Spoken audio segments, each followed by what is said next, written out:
Kalau kita pakai hati yang murni, itu hati nurani yang sehat. Nggak usah dengar khotbah, nggak usah dengar firman, saudara. Kita bisa tahu bagaimana bersikap dalam hidup ini yang menyenangkan Tuhan. Hati nurani saja cukup. Bagaimana kita harus bersikap kepada orang tua kita. Setiap anak tahu, dia nggak boleh kurang ajar. Nggak usah dibilangin.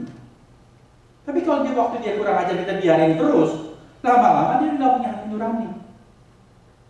Tapi kalau pertama, dia begitu, kita tahu dia sikapnya nggak pantas, dia ngomong kasar kepada kita cuma say namanya. Kita lihat mata dia terus tahu. Dia nggak akan tanya, why? No, itu sudah pura-pura. Kalau hati nurani sudah mulai dia padamkan. Kalau tidak, dia tahu dia tidak pantas. Dia pas tunduk dan nurani lihat kita, matanya nggak berani lihat kita. Sebab apa? Hati nurani tahu bilangin, that's not supposed to be like that to your dad. Itu yang sederhana. Belum lagi soal-soal besar. Suami kepada istri, istri kepada suami. Kita punya conscience. Kalau kita ikut pada conscience, kita melakukan hal yang Tuhan suka. Kalau conscience itu hati nurani adalah mata rantai terakhir yang Tuhan berikan untuk menghubungkan kita manusia yang sudah putus hubungan dengan Allah. Kalau nggak ada itu hati nurani, manusia sejak Adam dan Hawa itu sudah hilang putus hubungan sama sekali dengan Allah. Mau bagaimana lagi connect dengan Allah? Sudah dibatasi dosa, Allah kasihan sama kita. Dia kasih kita hati nurani. Orang Tionghoa, orang Hokkien bilang liang sim, dikasih liang sim. Liang itu terang, sim itu hati. Liang sim, ada hati cahaya dalam hati kita. Orang Arab bilang itu nur, terang di dalam hati. Itu dari Allah. Bersama dengan orang yang pakai hati yang murni macam Henokh, macam Nuh. Dan hari ini saya mau tutup khotbah saya dengan ambil contoh dari Abraham. Silakan operator mentayangkan bagian terakhir referensi kita.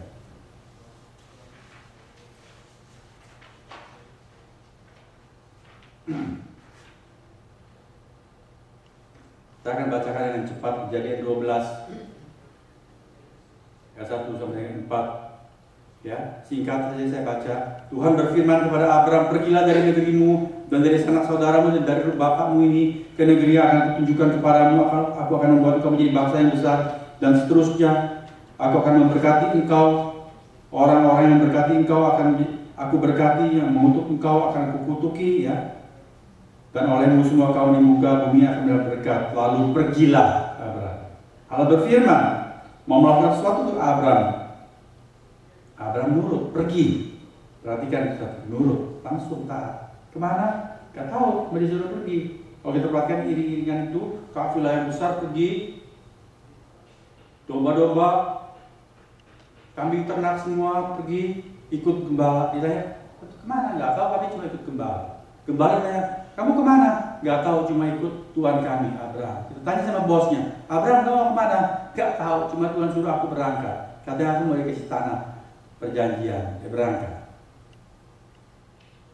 Kita bilang ya enak, Abraham dijanji kok mau jadi bangsa yang besar, diberkati, bahkan semua orang kalau main-main sama dia sembarangan, itu akan dikutuki. Wah, maka dia pergi. Mungkin karena itu juga dia berangkat. Tapi saudara meskipun dijanji macam-macam mau berangkat, kalau keadaan nggak pasti mau. Udah gitu. Maka saya kagum-kagum kalau ada orang berangkat merantau, padahal cuma modal dengkul, berangkat ke Jerman modal dengkul, ya. Amerika modal dengkul, gak ada siapa-siapa di sini, uang cuma pas-pasan. Saya berdua baru Tuhan bukakan jalan bawa ke Amerika. Sebab saya bukan orangnya, saya nggak kuat. Kalau Pak Bob dulu berangkat untuk studi, uang pas-pasan, istri belum ikut, dia pergi sendiri ke Pendeta Bob. Dia cerita, sekali pulang kuliah malam, habis kerja kasar mungkin di kampus, itu dapat uang tambahan, lapar. Tapi punya uang beli makanan, udah gak ada uang di kantor, nggak, terus bagaimana? Minum air putih banyak-banyak dan kenyang siang. Dia kuat. Dia sudah berapa puluh tahun di Amerika. Saya cuma baru 6 tahun. Gak keren. Kalau kita katakan oke lah Abraham, karena kamu dijanjikan berkat luar biasa sih kamu berangkat. Oke, sekarang lihat pasal 22. Firman Allah kepada Abraham, ambillah anakmu yang tunggal itu. Allah itu spesifik sekali. Lalu pada waktu itu ada berapa anak, saudara? Ada berapa orang itu? 2. Sebelum Ishak kan ada Ismail. Ya, Tuhan nggak bilang ambillah anakmu. Nanti diambil tentu Ismail bukan Ishak. Allah nggak mau. Allah bilang ambillah anakmu yang tunggal itu. Tuhan punya 2. Iya, yang kau sayang, yang kau kasihi. Hanya terus Allah.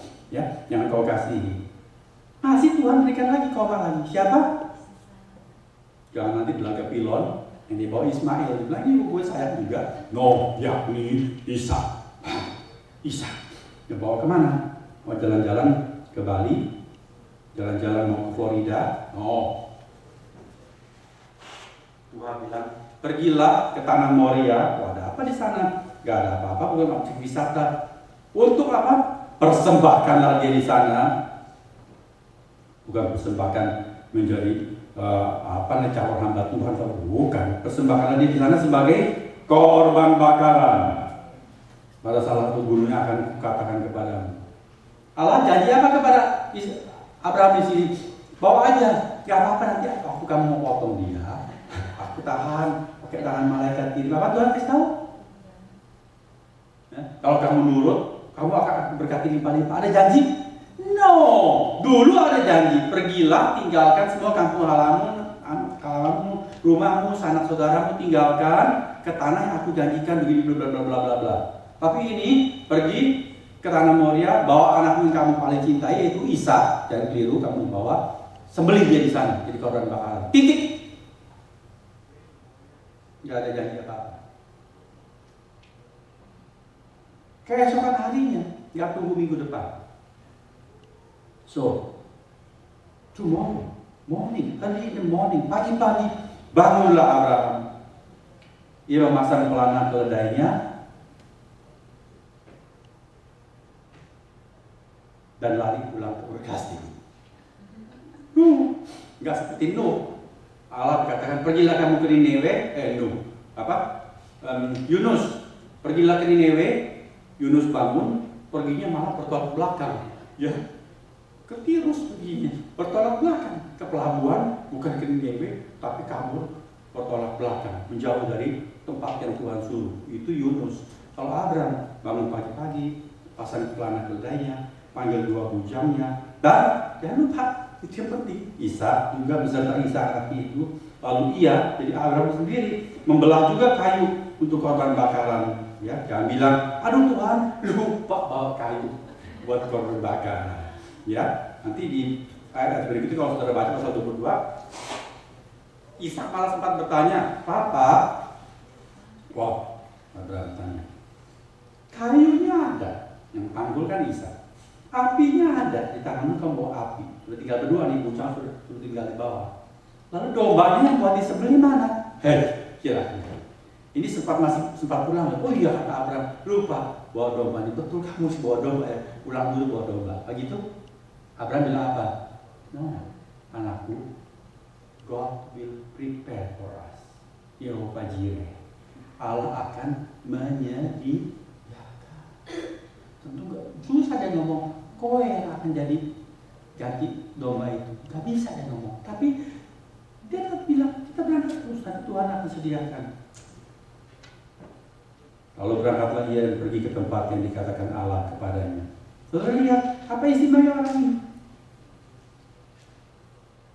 Pernah ada peristiwa sebelum ini buat yang dia dengar pelajari? Kalau kita disuruh korban apa-apa, sekarang sudah dengar banyak contoh. Ada Abraham, ada city start yang panjang lebar sampai lewat batas jam. Saya bacakan riwayatnya, sudah dengar cukup baik. Banyak contoh orang-orang luar biasa seperti itu. Itu siapa? Dia ada contoh. Dia pikir benar kan buat dia. Kok Allah begitu sih? No, heran. Dia udah kenal Allah. Allah, suara yang sama yang berkata kepada dia, pergilah kamu, tinggalkan kamu halamanmu, ayah ibu, sanak saudaramu. Suara yang sama, the same voice, same person. Cuma hati nurani bilang apa? Kembali hati nurani. He is God. Persis seperti Ayub.